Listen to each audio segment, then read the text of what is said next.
ठीक, देखो प्रतिरोध की निर्भरता देखेंगे। प्रतिरोध जो होता है किसी चालक तार की लंबाई पर निर्भर करता है। किस पर? लंबाई पर।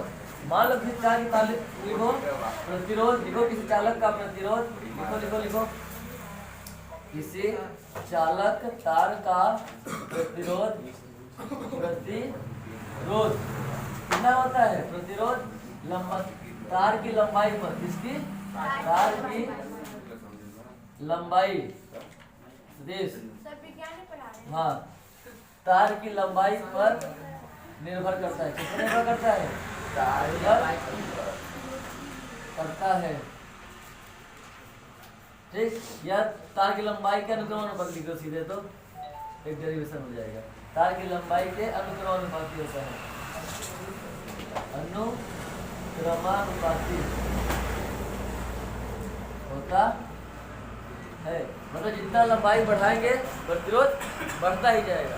क्योंकि तो तार में धारा बहती है, करंट, तो कितना गर्म होता है तार, तो जितना दूर तक तार जाएगा उतना ही धारा ज़्यादा गर्म होकर बाहर निकल जाती है। धारा उष्मा के रूप में क्या करती है? क्षय होती है, नष्ट होती है, बर्बाद होती है। ठीक है, तो लंबाई की क्या होती है? अनुक्रमानुपाती होती है। तो लिखो R अनुक्रमानुपाती L तथा क्षेत्रफल, इसके क्षेत्रफल के व्युत्क्रमानुपाती क्या होता है? व्युत्क्रमानुपाती होता है। व्युत्क्रमानुपाती का मतलब जो प्रतिरोध है वो 1/A होगा। क्या होगा? 1/A। समीकरण 1, समीकरण 2। तो दिक्कत जो हमारा प्रतिरोध होता है किसी चालक तार की लंबाई के अनुक्रमानुपाती, मतलब अगर लंबाई बढ़ेगी प्रतिरोध बढ़ेगा, लंबाई कम करेंगे प्रतिरोध कम होगा। अगर क्षेत्रफल को मोटा कर दे, तार जो पतला लिए है, अगर तार को मोटा करेंगे तो प्रतिरोध क्या होगा? ये बढ़ेगा तो ये घटेगा, उल्टा होगा। मोटाई उसका बढ़ेगा, मतलब ये क्या है? तार है मान लेते हैं, इसको काट दिए, ये जो दिख रहा है इसको बोलते हैं अनुप्रस्थ काट का क्षेत्रफल। क्या बोलते हैं इसको? अनुप्रस्थ काट का क्षेत्रफल। जैसे डस्टर है, ये इसकी लंबाई है ना, तो अगर बीच से काट दिए, या ये वाला भाग देखो, ये कहलाता है अनुप्रस्थ काट का क्षेत्रफल। तो इस प्रकार से तार जो काटते हैं, तार का थोड़ा पतला निकलता है, तो ऐसे देखने को मिलेगा तो वो क्या कहलाएगा? तो वह अनुप्रस्थ काट का क्षेत्रफल। तो उस क्षेत्रफल की क्या होता है? व्युत्क्रमानुपाती। अगर तार मोटा हो जाएगा तो प्रतिरोध कम हो जाएगा, तो क्षेत्रफल बढ़ रहा है, क्षेत्रफल बढ़ेगा तो प्रतिरोध क्या होगा? कम होगा। ठीक ना, ये याद रखना। अब एक पूछता है किसी चालक तार का क्षेत्रफल बढ़ा देने पर प्रतिरोध क्या होगा? 1 गुना होगा, 2 गुना होगा, घटेगा, बढ़ेगा? कुछ भी नहीं।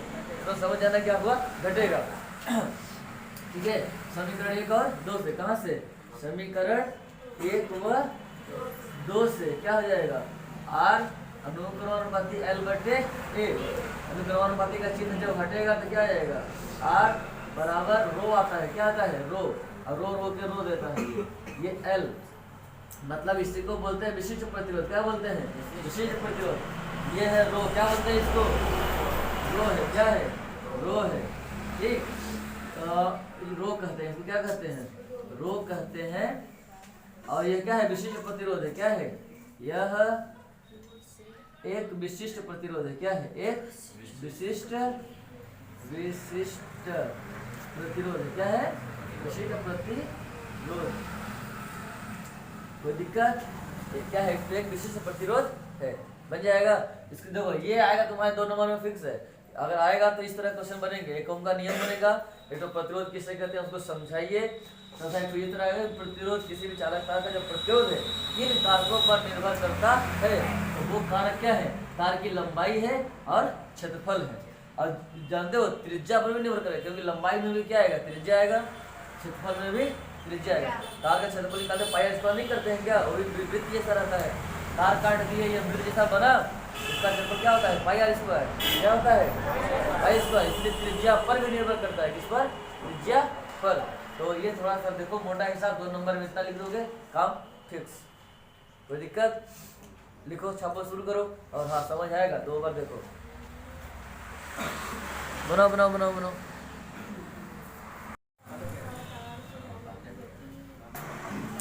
प्रतिरोध से संबंधित एक क्वेश्चन आते हैं, मतलब ऑब्जेक्टिव है न्यूमेरिकल में।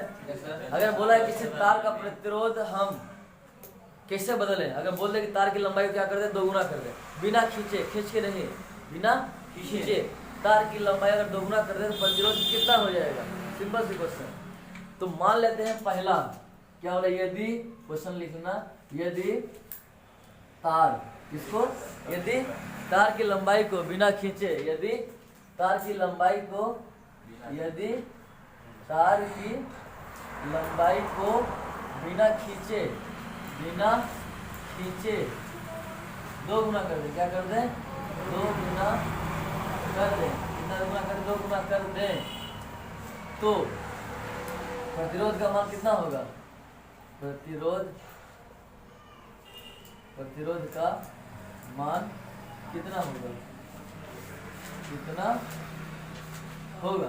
देखो जो R का मान कितना होता है, L बटे रो L बटे A होता है।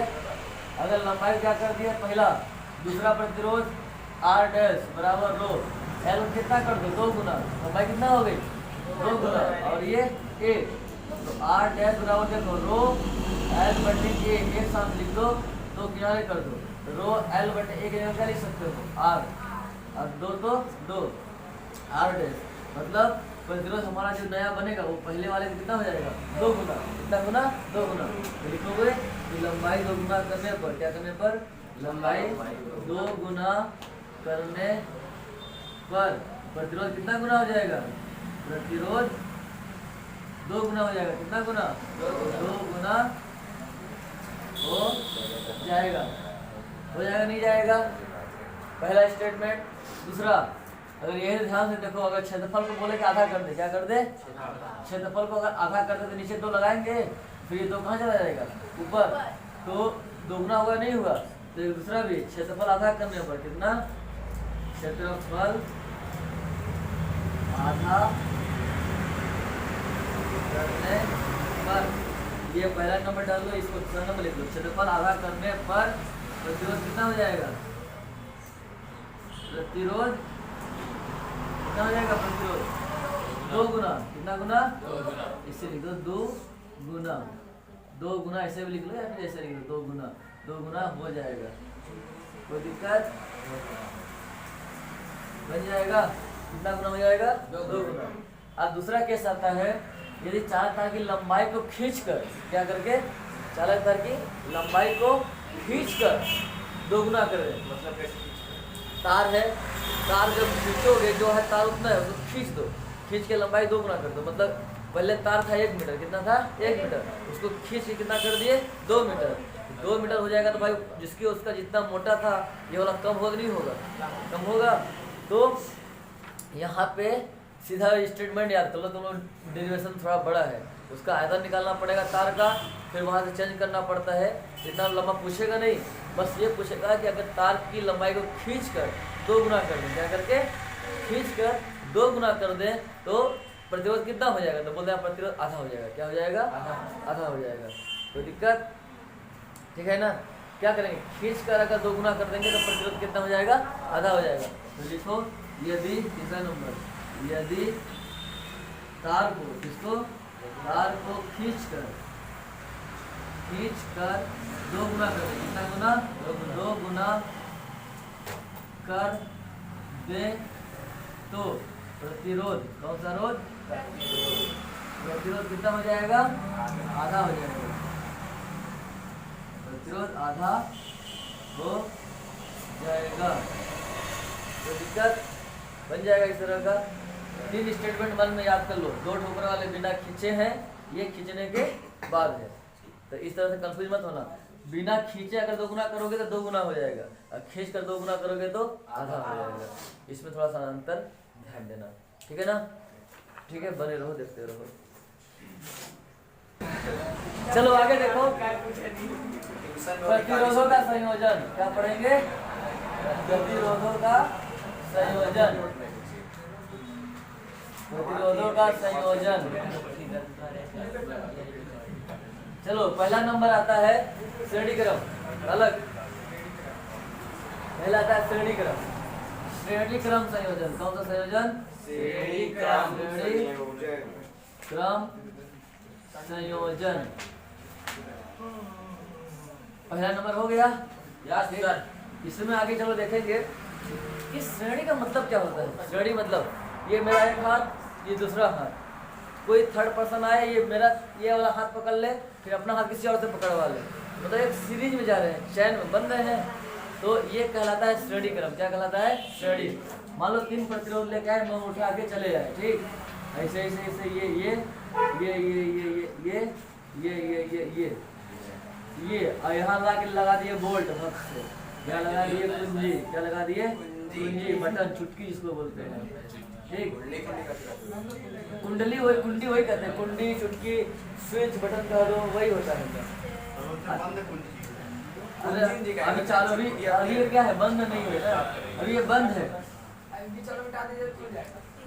हाँ, अगर इसको मिला देंगे तो चालू हो जाएगा। वो चालू है अभी? अभी करंट आ तो रहा है सर, बन रहा है। परिपथ बंद है कि क्या है? परिपथ बंद है, ठीक ना। अगर ये सटे रहता तो धारा क्या करती? बहने लगती, तो क्या करें? बिंदी हटा दें, हो गया। ये क्या हो गया? ठीक ना। अब चलो यहाँ से क्या होगा? धारा बहने लगी। हमेशा धारा माइनस से धन की ओर बढ़ती है। किधर? माइनस से धन की ओर, धन से माइनस की ओर। तो लोग कंफ्यूज होते हैं। हमेशा इलेक्ट्रॉन माइनस से धन की ओर जाएंगे, लेकिन बीच में देखो खुला है ना, इसीलिए यहाँ पे नहीं जाते हैं। ये धन से धारा यहाँ धन से पैदा होगी, इधर आगे यहाँ खत्म हो जाती है। धारा हमेशा धन से ऋण की ओर। ये मत सोचना कि इधर धारा जा रही है तो माइनस से धन की ओर जा रही है, ना ना ना ना, ये अलग है। यहाँ धन से ऋण की ओर जा रही है। देखो ऐसे से आगे इधर ना आ रही है, धन से चालू हुई है, कहाँ आ रही है? ऐसे ऋण की ओर जा रही है। बात समझ आई? धारा हमेशा धन से ऋण की ओर जाती है, याद रखना। धारा कहाँ बढ़ती है? धन से ऋण की ओर। ये नहीं कि बैटरी में ऐसा लगाओ और तुम लोग इधर लगा दो इससे नहीं, ठीक है। ये बैटरी लगाने के बाद, ये बैटरी लगाने के बाद इधर तीर मत बना देना कभी गलती से। ये हो सकती है गलती, सिंपल सी बात है। ये बैटरी है, इधर लगा दिए, क्या लगाना तो है लेकिन नहीं। हमेशा धारा कहाँ से कहाँ? धन से ऋण की ओर बढ़ती है। ये ऐसे करना। अगर ये बैटरी, अगर ये वाला बड़ा हो जाएगा तो इधर बनने लगेगी धारा।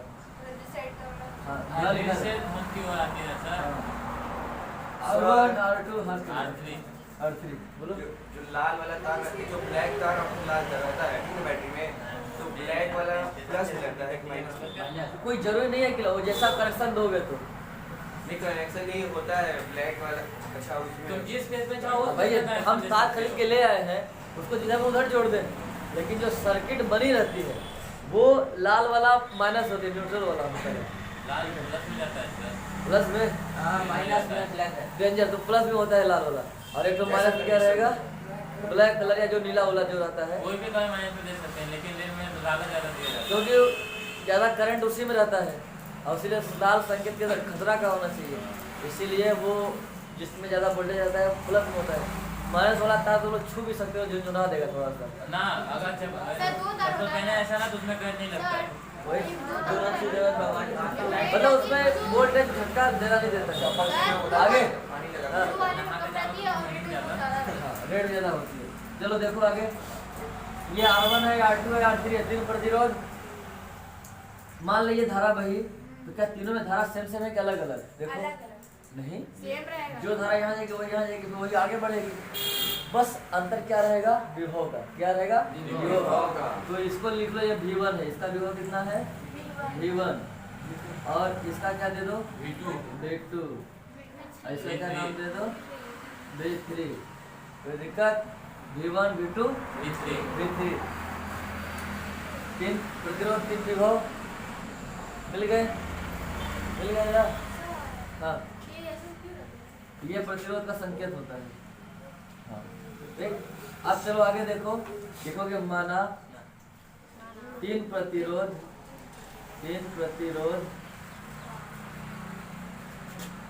R1, R2 व R3 श्रेणी क्रम में जुड़े हैं। किस क्रम में? श्रेणी क्रम में जुड़े हैं, ठीक है, जुड़े हैं तथा उनका संगत प्रतिरोध तो विभव, संगत इसका विभव ये है, इसका ये है, इसका ये है, संगत विभव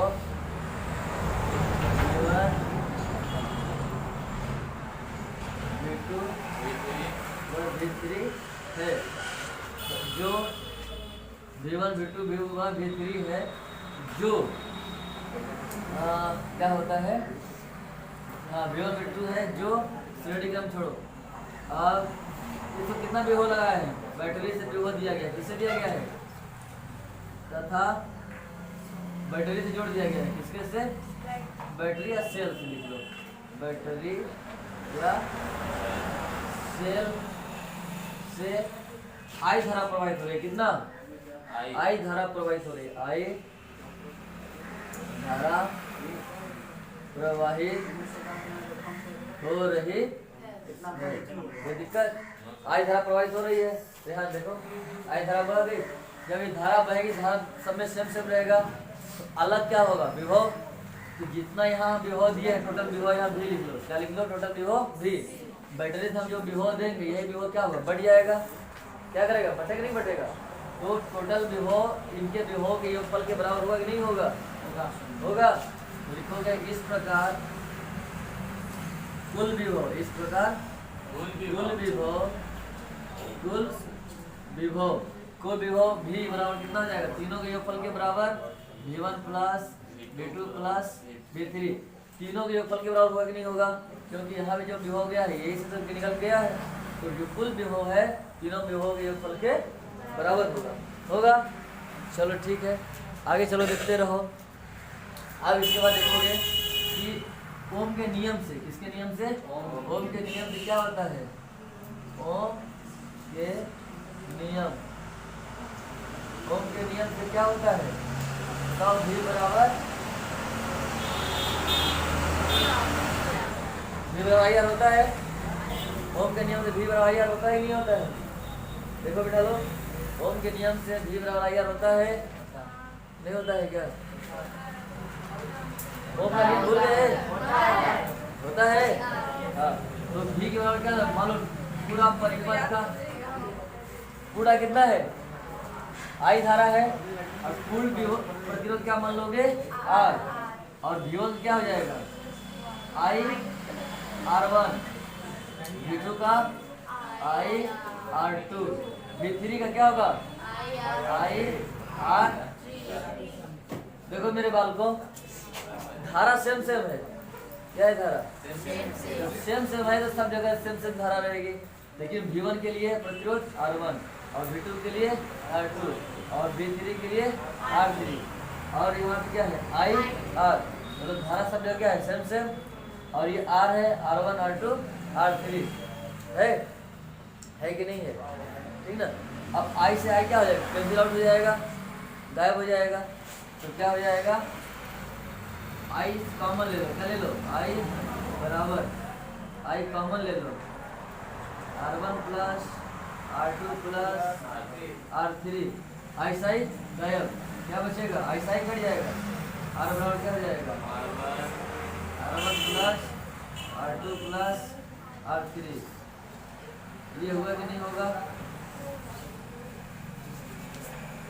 ठीक, R और क्या, R1 plus R2 plus R3, ये होगा कि नहीं होगा, ये बताइए, होगा ना, ठीक, जब ये आएगा तो ये क्या हो गया, मेरा सिद्ध हो गया, क्या हो गया, सिद्ध हो गया, ठीक है, तो परिणामी प्रतिरोध कितना हो गया, R, और याद रखना तुम सब लोग, जो ये परिणामी प्रतिरोध होता है, ये सभी जितने कम से कम जो प्रतिरोध होगा, कम से कम वाले से अधिक होगा, मतलब सबसे अधिक होगा, और सबसे बड़ा ये 50 ओम है, ये 25 है, ये 10 है, तो इसका जो आएगा मान ये 50 वाले से भी ज़्यादा आएगा, मतलब जिसका मान अधिकतम होगा उस प्रतिरोध से भी ज़्यादा आएगा परिणामी, लेकिन समांतर क्रम में छोटे से छोटे प्रतिरोध से भी कम आता है, ये याद रखना। अब यदि पूछता है कि श्रेणी क्रम में परिणामी प्रतिरोध होता है अधिकतम प्रतिरोध से भी अधिक, ऐसा मान लो 3 प्रतिरोध, 2 ओम का है, 4 का है, 5 ओम का है, अगर ये श्रेणी क्रम में जुड़े हैं जो परिणामी प्रतिरोध आएगा वो 5 से भी ज्यादा होगा। क्या होगा? 5 से भी ज्यादा होगा। मतलब जो अधिकतम है उससे भी अधिक होगा तीनों में से। और जब ये समांतर में हो जाएगा, इसमें समांतर में सबसे छोटा 2 है तो 2 से भी छोटा होगा। ये भी याद होगा, जो सबसे छोटा होता है उससे भी छोटा होता है समांतर क्रम में। ठीक, तो ये श्रेणी क्रम का संयोजन है, इसको थोड़ा सा छाप लो। इसके बाद समांतर करवाते हैं यहीं पे खड़े खड़े। करो फटाफट, छापो छापो छापो।